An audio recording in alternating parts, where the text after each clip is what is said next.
მაგდანას ლურჯა ჩვენი ეზო მაია წნათელი ჯარისკაცის მამა ღიმილის ბიჭები ნერგები და კიდევ ბევრი სხვა კინორეჟისორი რომელმაც მთელი სიცოცხლე ქართული კინოს მიუძღვნა 88 წლის ასაკში გუშის საღამოს გარდაიცვალა რეჟისორი რეზო ჩხეიძე მას დღეს ჩვენს ეთერში გავახსენებთ რეჟისორი ნანა ჯანელიძეა ჩვენთან სტუდიაში ასევე მსახიობები მარინა კახიანი ზურაბ ყიფშიძე და თორნიკე ბზიალა დილშიდობის მადლობა რომ ჩვენი სტუმრები ყავთ ხართ თემა არის საკმაოდ რთული და მძიმე თუმცა ვერაული და დილის გაცემა გვერდს საკმაოდ მძიმედ იყო ბოლო პერიოდში განსაკუთრებით ბოლო 4 თვის მანძილზე ხომ ქალთაგან ჯანმრთელობის მდგომარეობა ცოტა კი მაგრამ მე მგონი ეხლა ყველაზე მნიშვნელოვანი ის რამხელა გზა გაიარა მაგან და არაჩვეულებრივი და რამდენი რამ ააშენა გარდა იმისა რომ რა თქმა უნდა ჩამოვთვალეთ ეს ფილმები ხო არის უკვე რაღაცა სახალხო ფილმები არა ყველა მიცის ყოველი კადრი ყოველი გამონათქვამი და გარდა ამისა უზარმაზარი სამუშაო აკრედოს გაკეთებული იმისთვის რომ შექმნილი იყო ის რასაც ჩვენ ვუძახებთ 60-იანი წლების ოქროს ფონდი ქართული ფილმის ოქროს ფონდი ეს არის ფაქტობრივად რეზო ჩხეიძის მმართველობის დროს შექმნილი როდესაც იყო კინოსტუდიის დირექტორი და გარდა ამისა მან ჩამოაყალიბა ზურაზის აქ ჩვენთან ერთად კინო მსახიობის თეატრი მან შექმნა გაერთიანება დებიუტი რომელიც აბსოლუტურად ესე იგი ახალი რამ იყო მთელი საბჭოთა კავშირის მასშტაბით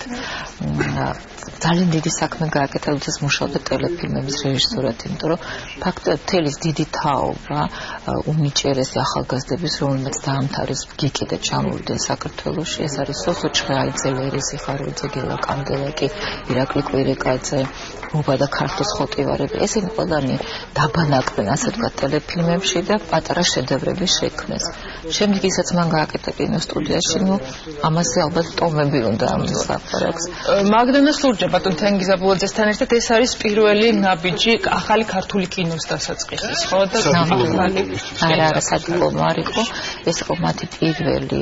ასე ვთქვათ სრულმეტრაჟიანი ფილმი თუმცა 60 წუთი არის მაგდანას ლურჯა და რაც თავარია რომ ეს იყო სრულიად ახალი ტალღა საბჭოთა კავშირის ისტორიაში იმიტომ რომ რაღაცა ტოტალიტარული და გმირულ ჰეროიკული ფილმიდან უცებ აქცენტი გადავიდა პატარა ოჯახსა და პატარა ვირუკაზე რომელმაც შეცვალა ცხოვრება და საერთოდ საბჭოთა კავშირის კინო რაც თავარია მან მიიღო კანის ფესტივალის მთავარი პრიზი მოკლე ფილმებში და ეს იყო უბრალოდ აფეთქება ახალი ტალღის ახალი ხედვის ახალი ცხოვრების და ახალი თაობა მათ ფაქტიურად უცებ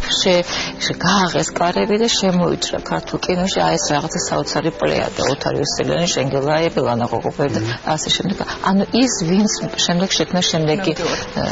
ნაბიჯი ამ ქართული კინოს სულიერ ყოველ ფილმზე ვისაუბროთ მაგრამ დონ კიხოტიდან ორი მსახიობი არის დღეს ჩვენი გადაცემის სტუმარი ქალბატონ მარინა რომ გაიგზავნოთ მასთან მუშაობა საქმე იმაშია რომ ბატონი რეზო ჩხეიძე ეს არის პიროვნება რომელიც თავის სიცოცხლეშივე იქცა ლეგენდად შემდეგი თაობებისთვის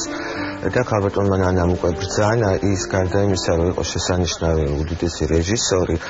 უზარმაზარ ქარხანას ხელმძღვანელობდა და ხელმძღვანელობდა კულტურის ქარხანას რომელიც 10 წლების განმავლობაში მე ვიტყოდი რომ ეს იყო აყვავება ქართული კინემატოგრაფისა და აი ამას ყველაფერს ხელმძღვანელობდა ბატონი რეზო ჩხეიძე რაც შეეხება მე ნუ რა თქმა უნდა ყველა ადამიანი თავისი პრიზმიდან უყურებს ამ თუ ადამიანს თავისი დამოკიდებულება აქვს და გარდა იმისა რომ დონ კიხოტზე ეს აღმოჩნდა აი ამ ფილმში ძალიან საინტერესო რთულ ფილმში ვიტყოდი ეს არ არის ერთი ფილმი იმიტომ ის 8 სერია თუ არ ვცდები და გარდა ამისა 12 უკაცრავად და ორი იმდენი გადავიღეთ იცით ეს იყო საოცრება მასალა იყო უამრავი და შემდეგ უკვე მოხდა რა დამონტაჟება და დარჩა ის ესე რომ ერთ ფილმში კი არა ერთ ფილმში გადავიდა გამოვიდა ბატონ რეზოსთან მაგრამ უფრო მნიშვნელოვანი ის არის რომ ბატონმა რეზომ ასე ვთქვათ მომცა მწვანე გზა კინემატოგრაფში ვინაიდან პირველი კურსის სტუდენტი ვიყავი როდესაც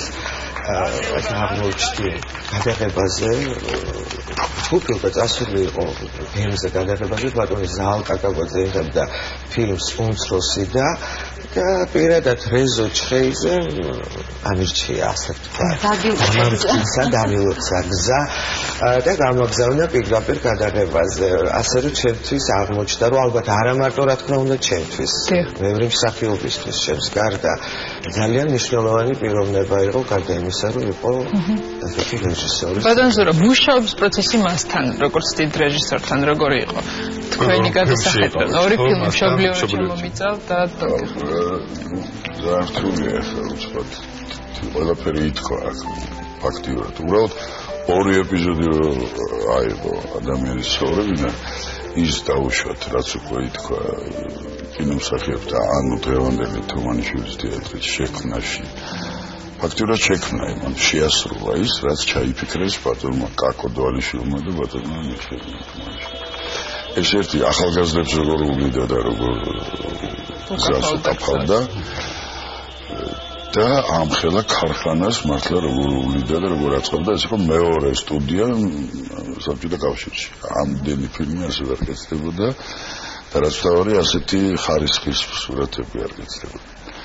საოცარი შრომის უნარიანობა დღეს რასაც ითქვია. შრომის უნარიანობა სიცოცხლის ბოლომდე. ბოლოსაც აპირებდა ის ფილმის გადაღება, სცენარიც კი მზად იყო, ხომ, კაპიტან ნანას. ეს იყო დოკუმენტური მხატვრული ფილმი. უნდა ყოფილიყო სტალინზე, საკმაოდ დიდხანს იმუშაობ, თუ არ ვცდები 9 სერია უნდა იქაც და სცენარი შექმნა დევის ტურვამ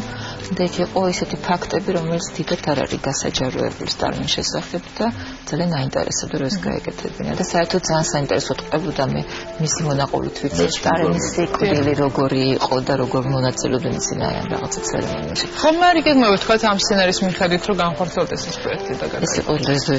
რეზო ჩხეიძის სცენარი და მისი იდეა ხა არ ვიცი ამას ვინ მოკიდებს ხელს როცა სამხელა ბოლო ეს იყო იდეა თუმცა ბოლო ფილმად უკანასკნელ ფილმად ითვლება თორნიკა სადაც თქვენ თამაშობთ მთავარ როლს მაცხოვრის საფლავზე ანთებულის ანთელი ხო და ახალგაზრდა მსახიობს უკაფავდა გზასობად მუზურამ თქვა შეიძლება ერთ-ერთი მე ბავშვობაში წესმოდა და მე დავწმუნდი ამაში რომ იშვიათად შეხვდება ადამიანი ცხოვრებაში რომელსაც შეუძლია იცხოვროს სხვა ხალხის წარმატების სიხარულით და აი ის რაც თქვა და ზურამ რომ თელ ცხოვრება უკაფავდა გზასვლა და მასთან მუშაობა იყო არა მარტო კინოზე იგებდიან მუშაობის პროცესზე რაღაცას არამედ საერთოდ მართლა შემოვნებდა ცხოვრება ის დღეები სამბრიგნელი იყო ყველა იმიტომ რომ ისეთი სიყვარული ხალხის როგორც რეზოს შეეძლო არ ვიცი იშვიათად შემოხვედრია და მახსოვს ამბობდა ეგეთ რაღაცას რომ კინო შეუძლიაო ისო კოსმოსიდან დაწყებულიო და პლანეტებიდან დამთავრებული შეგვიძლია წარმოხვიდეთ და ჭიანჭველებიც ილაპარაკო საერთოდ არასდროს კაპიტანანა ჩვენ გვაქვს ხელში წიგნი რეზო ჩხეიძე კინოს დიდ გზაზე ეს არის მეორე გამოცემა თენგიზ აბულაძეზე იყო პირველი და ამის შემდეგ კიდევ ერთი წიგნი გამოვიდა აქ არის მე მგონი ყველაფერი მის შემოქმედებაზე და სხვათა კიდე აღნიშნულ რაც მე მგონი დამავიწყა რომ რეზო ჩხეიძის თაოსნობით იყო რომ საერთოდ საბჭოთა კავშირში სადაც იყო მხოლოდ გიკი უმაღლესი სასწავლებელი კინემატოგრაფისტებისთვის მან მოახერხა და რასაკვირველია ამთავრების მხარდაჭერით გახსნა ამ კინოფაკულტეტი და ფაქტობრივად ჩვენ სულყველანი უკვე ვართ ამ კინოფაკულტეტის ესე კურსდამთავრებულები ასე რომ მან ისეთი რამები გააკეთა რაც საერთოდ საბჭოთა კავშირში არ კეთდებოდა და ახერხებდა და რაც დარჩეს გამავლობას და რამაც შეცვალა ბევრი რამ გამოცემაზე რომ თქვათ და სერიაზე თუ გაგრძელდება რა 4 წიგნი რომლებია ეს წიგნები და რა 4 წიგნი ეს წიგნი გავაკეთე მანამ ჩემ მეგობართან ნინო ნატროშუთან ერთად სანამ გავხდებოდი კინოცენტრის დირექტორი კი და ნამდვილად ახლა ნამდვილად უკვე შედარებია ალბათ ეს ფაქტიურად ეს არის იცით რა არის ცოცხალი ენციკლოპედია ეს არის რეზოს მონაყოლი და ისაც ყვებოდა ეს არის ქართული კინოს ისტორია იყო და თუნდაც კინოსტუდია როგორ მუშაობდა რა ხდებოდა და მას ქონდა საოცარი უნარი რომ დაეფასებინა და დაენახა ახალგაზრდების ნიჭი ახლა როგორც თორნიკემ თქვა და სასწრაფოდ ისინი შემოეკრიბა ეს არ იყო მარტო ჩვენი თაობა შემდეგი შემდეგი თაობა და აი ეს არის ძალიან მნიშვნელოვანი და შეიძლება ადრე ამას საუბარი ბატონო ზურა ხომ არ არის უკვე გადაწყვეტილი დაკრძალვის დეტალები? არის სამწუხაროდ არის მეც გუშინ დავიგე დეტალები არის მე მგონი ნანამ მე რამდენად ვიცი უნდა მოხდეს 5 შაბათს მაგრამ ხალხად შეიქმნა სამთავრობო კომისია უკვე შეიქმნა რომელიც დღეიდან იწყებს მუშაობას და უკვე სხვა დეტალებს ჩვენ გავიგებთ. დიდი მადლობა რომ იყავით დღეს ჩვენ გაცემს სტუმრად ჩვენ დილის გაცემს თელეგონის სახელით კიდევ ერთხელ თქვენთან ერთად გამოვხატავთ ღრმა მწუხარებას ბატონ რეზოს გარდაცვალების გამო და გემშვიდობებით და განვაგრძობთ